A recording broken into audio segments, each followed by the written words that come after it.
Oh yes, yes, yes. We are back for more. Look who my opponent is. Once again, it's Andy 2D6. You know that. He's come back for blood this time. This is our fourth game. The quadrilogy, if that's even a word. What are we doing, Andy? We're doing the tooth and nail scenario. Oh, right. The audience can see the battle there. Now, you've brought a few different types of Stormcast today against my Daughters of Khaine. What we got? This. Look at this. Is that Clash of the Titans? Yes. I like it. No? Close. Jason and the Argonauts? Yes. Yes. That is actually a War Stomper Mega Gargant. Oh my god. As you can see, it's on the correct Gargant base size. That guy's huge. And just to get some look perspective. Look at this ball of death here. So, ignoring the fallen tree. War Stomper Mega Gargant, Yndruster, Annihilators, Retributers, Knight Incanter, and for some reason, Remington, given the choice to deploy some of his army here, chose not to. I wonder why that is, Andy. With a 10-inch movement of that big beast, Monster Gargant there, if you get the first turn, it could be dinner time. Now, it's fair to say, I wish I had a Purple Sun spell right for this forest, but I don't. And Andy also has 5 Liberators near that objective there, so it's sort of like diagonals we're looking here. I've got this diagonal, Andy's got that diagonal, and at the minute, you know, he's got 1, 2, 3 objectives, so I'm going to have to change that round. This time I'm bringing a Cauldron of Blood, and it has an 18-inch blood shield, which gives me +1 to save, which is probably going to be pretty handy. My general today is the Medusa there, and she has an endless spell, Life Swarm. And we've got our Shadow Stalkers there, which can disappear and appear anywhere on the table, which is cool. We've got Morgwith and the Blood Coven. And we've got Doomfire Warlocks, Kinari with the Sickles, Sister Slaughter, Witch Elves, Bloodstalkers, and, I must have got my Slaughter Queen hiding in the rubble there. This is going to be great. It's going to be action-packed and a much faster battle this time around. Let's see what happens. Can I lodge an official complaint as well? Go. This scenario does not allow any of my Stormcast to zap down from the Celestial Realm. Damn it. So that affects me because I can't zap these guys down. But yeah, Andy hasn't got that many units because, well, they all seem to be piled in the centre there. Let's see what happens. It's the first time I faced a Gargant. It comes in at 35 wounds. Is that right, Andy? That is correct. And a fort save, but no ward save as yet. But I'm sure Andy's got some tricks up his sleeve. Let's see what happens. Let's roll for the first turn, shall we? We'll do a live roll-off, and you can see what will happen. Here we go. Andy rolls. Of course I get a 1, as usual. Remington! It's a 5. There we go. I'm going to go... I don't know. I'm going to decide.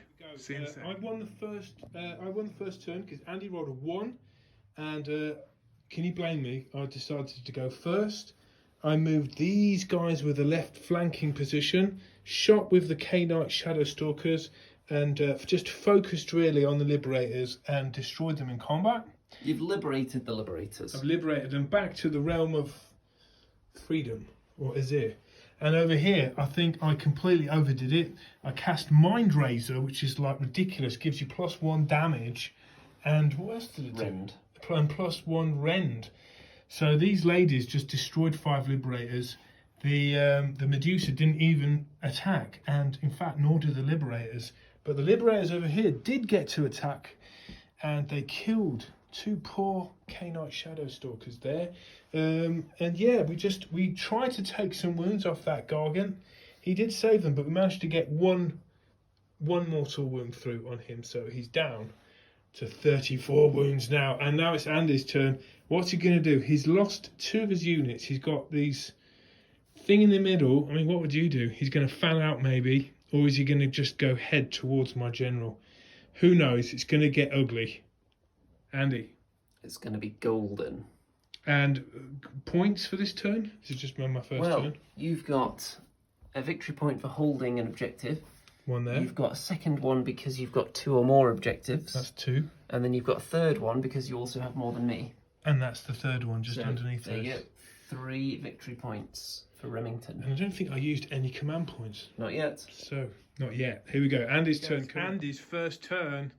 And his giant is in a rage after one of my shots just popped off his iron golden body and he healed it in his hero phase. He's charged in and he's got in between those two. Heaven knows what damage he's going to cause.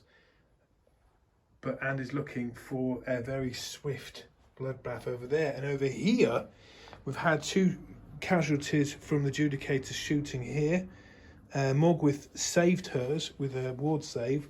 Yandrasta's spear killed 1.5 Doomfire Warlocks, and then she's come in for, she rolled high on the charge, come in on the side there. Andy's retributers have charged out of the forest headlong into these Shadow Stalkers. Can they survive? Let's see. So, end of Andy's turn 1. So much has happened. Usually it's in the second round where it's all the action, Andy, isn't it? So, wow. Doesn't this game turn from turn to turn? Yeah, this scenario with the layout of the deployment, pretty close together. So there's some carnage already. Oh, carnage. You can tell me that. We've got the Gargant came in and he actually fluffed a few of his attacks, didn't he? He fluffed most of his attacks, actually. He had jump up and down. He had death grip. Yeah. Failed with all that, but then his big swinging club took out all the Witch Elves. Yeah, he killed all the Witch Elves there. I was hoping one would survive, but it wasn't to be.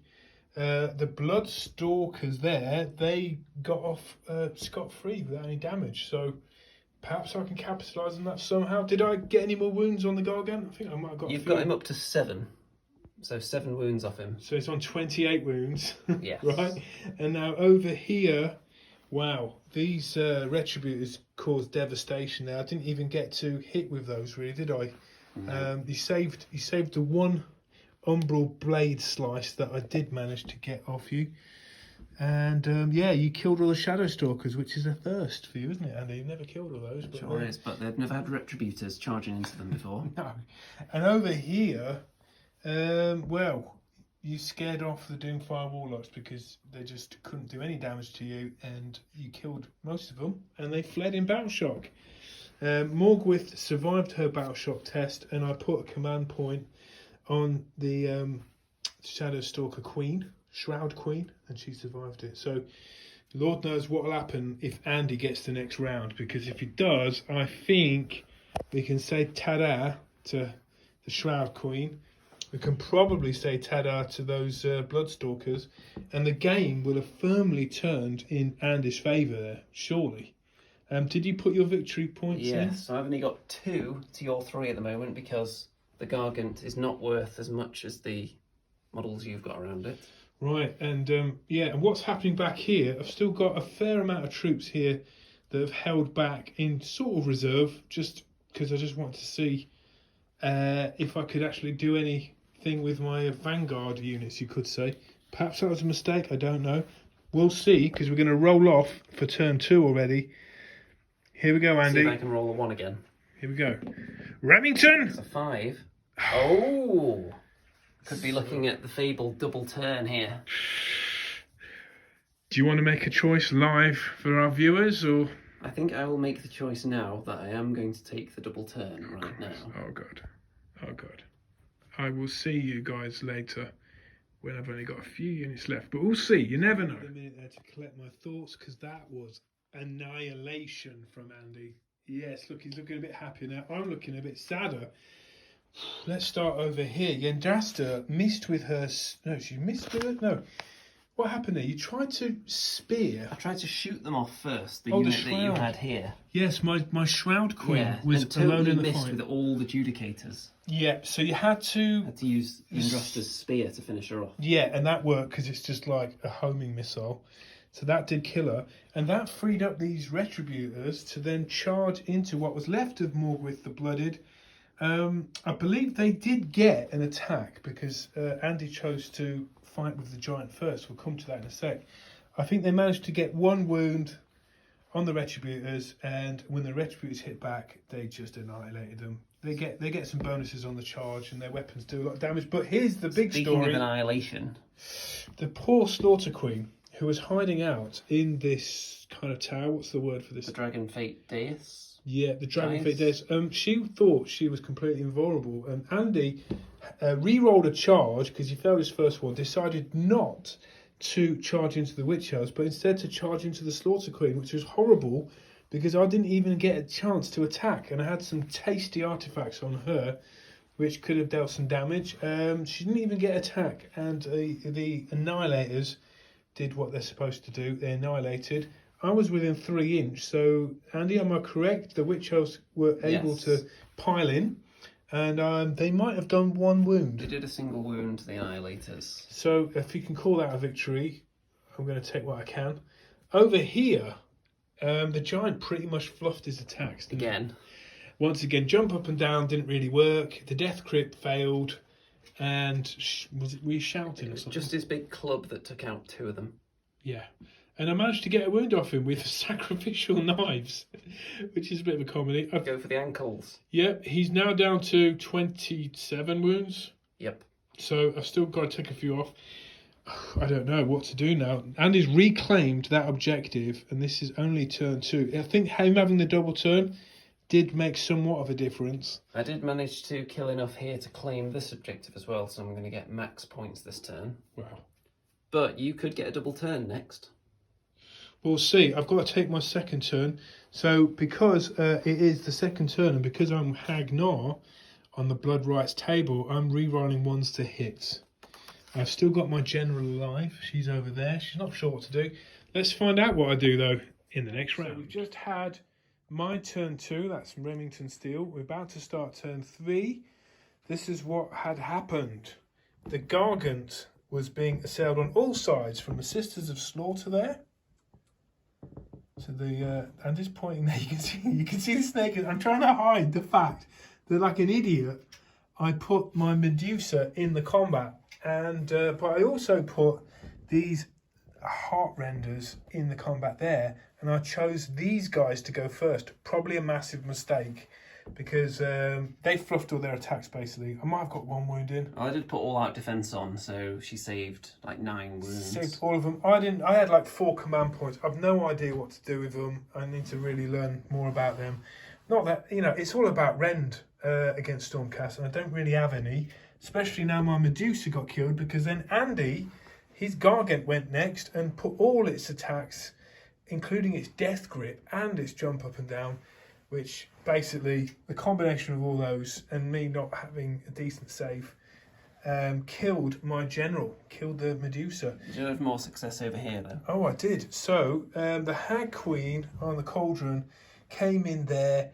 That shot these torrents of fire at the Annihilators. Got a couple of wounds there. Bladed attacks from the charge of the chariot, and didn't need the Hag Queen's attacks because the Avatar of Khaine just finished off the last one.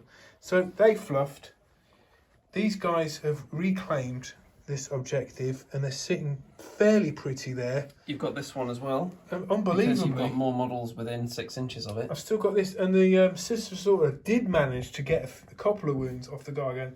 The Gargant is a couple of wounds off diminishing. 1 wound away from dropping down a level of power. So he's got what, 7 points? He's got 23 wounds left. Christ almighty. So I did get 12 wounds off him. It's not bad, man. Not bad at all. So there we go. We're going to roll for turn 3. I need to learn these command points better. And he's going to roll a 1. And Remington is going to roll a 2. There you go. So I think I'm going to go first. A double turn. Remington went first in turn 3. I turned the Cauldron of Blood around, and it went headlong into the Gargant and did quite a lot of damage actually to it, and got a couple of wounds off it with the other attacks. But Andy turned round and directed all of his attacks against the Cauldron of Blood, didn't you, Andy? Jump up and down. The Gargant and the Cauldron are almost dead now. Yes, the Cauldron's got, I believe, 2 wounds left. The Gargant's got... Let's see, he's got... It looks like he's got 4 wounds left. It's doable. It's doable. And the Heart Renders sort of ran away, really, just to contest that over there. I'm sure Andy's probably just going to shoot them down this turn. And my Witch Elves are here holding this. It's Andy's turn 3. This is going to be a short battle, I think. Let's see what happens. This was turn 3, end of turn 3, and major events. As you know, the Cauldron of Blood went in to the Gargant, got it down to 2 wounds. The Gargant, in fact, chose to go first and killed the Cauldron. Jumped up and down on it, smashed it with a club, death gripped it. Now, I had the Rune of Khaine, so it meant you suffered some wounds. I rolled fairly well, so you suffered 2 mortal wounds, brought you right down. Then your other club attacks that you had left, you just swept aside the 7 or 8 Sisters Slaughter there. No problemo. I didn't get any extra bonuses now because the Cauldrons died. That left me with just the Blood Sisters and their sacrificial knife attacks. And somehow, unbelievably, I managed to kill the Gargant. I wanted the Gargant I won the roll to see where the Gargant was going to fall. I wanted him to stagger back and fall on top of this lady, but apparently that's not too far away. And that's not possible. Yandrasta over here, who had missed with her spear last time, she got to attack next and did 9 wounds to the Witch Elves and just destroyed the entire unit. Which, I was quite relieved because, it was a bit ominous. Meanwhile, the Khaine there, just in a desperate attack, a desperate ploy really to redirect the shooting or do something, they suffered 3 wounds from shooting. So there we are, Andy. Your thoughts? I think I've conceded, so this is your Iwenge this time. I think the ploy of putting the Liberators out there on their own to bring your units towards them paid off. Although I was thinking you'd deploy more juicy stuff right next to the Liberators, but you didn't. You just moved towards them later. Yes. And then all the juicy, crunchy stuff spread out from here. Yes. The Annihilators maybe could have been used better, but apart from that, Retributers, ultimate spicy killing machines. Yes. As long as they go first, because they're not that great at surviving compared to some of the other stuff. They're much better with more than 3, aren't they, in a unit? Yes, the Gargant it survived well, and it ended up killing a lot of things, but for the first couple of rounds, it had pretty terrible rolls on its attacks, didn't it? It did dish out something like 25 wounds, I'm going to say. It could have dished out more. No, 30, because you killed my general with it. So you killed as many wounds almost as you had. Yandrasta ploughed through a lot of your troops as well. Yeah, she's just impossible to kill. I didn't even bother with her. I don't think I think the horses got an attack on her, but you saved them all. So it's like you've got a really killy list here, and it's also really tanky. So I don't know, it'd be an interesting one. Maybe this is the one you should take to a tournament. I don't know. It's just interesting deciding whether to take the Gargant or a Stardrake, obviously, because that's more thematic for the Stormcast. Sure. Apart from that, are you pleased? I like this combo. If we're going up to 2,000 points at some stage, then what would I add in here, though? That's the question. Stardrake. I've got loads of other units. I don't know about just adding a Stardrake. Yeah, you've got the Draconith units, haven't you? You've got more shooty stuff. I've got tons of Stormcast. The hardest thing is deciding what to leave out every time. Yeah, for sure, man. I don't know what I really could have done better. I need to sort of think more about it. Perhaps I could have ploughed right into the centre from the start, but that could have got really messy, especially because I was trying to hold off until the later rounds to get the bonuses from the Witch Elves' attacks. Do you want to know what I think your issues were? Go. So, General all the way down here. That was dumb. So that she wasn't spreading out the beneficial auras to the whole army. She failed her life swarm mortal spell, didn't she? Endless spell. That was useless. Your most powerful stuff, like the Cauldron, was really far away from me, and could have been in there in the middle of the fight, helping out early on, I think. Well, I was worried your Gargant would just destroy it, as it pretty much did in a couple of combat That is a valid rounds. concern. Plus these guys, or the invincible guys coming in, plus her. So, more than 2/3 of your army is amazing in combat potentially. So these were the things I was thinking about. I didn't think your retributors could come from there all the way to there in a turn and charge, but they did, and that's what did me. The Shadow Stalkers could have been way better used, I feel, to threaten that objective over there. Yeah, because you did kind of throw them into the Liberators, didn't you? Whereas if you just held back with them, one side advanced, you could have teleported them back here somewhere, couldn't you? Yeah, I think the Slaughter Queen completely wasted there. You caught me by surprise. Didn't think those guys could reach as far as they did with really poor movement, but there you go. You did some re-rolls there, used some command points. I think you can use your command points really well. I haven't got a clue what I'm doing with those, to be fair. So yeah, but you know, one-on-one matchups, nothing really could defeat the Andrastra one-on-one. The Cauldron is great when it's got some backup. I'm glad I took the Gargant down, and in fact I actually held on to that until the bitter end. So I don't know, if I had it's difficult. Maybe I could have held this area a little bit longer and just played it out, but that was only turn 3. So I think it's fair to say you've probably tabled me, but I've resigned before you can do that, Andy. The people are telling you to get Marathi though, aren't they? They're telling me to, but you know, I've got to get it and then I've got to paint it, so that's long. It's so expensive, we can have bigger point games then, and we'll add yet another hero with a load of rules for you to remember. I could also have a Kraken Eater Gargant. You could have a Gargant. That could be fun. But for now, that's good. So, interesting. The war wages on, and perhaps I lost the battle, but not the war. Yet. Thanks for watching.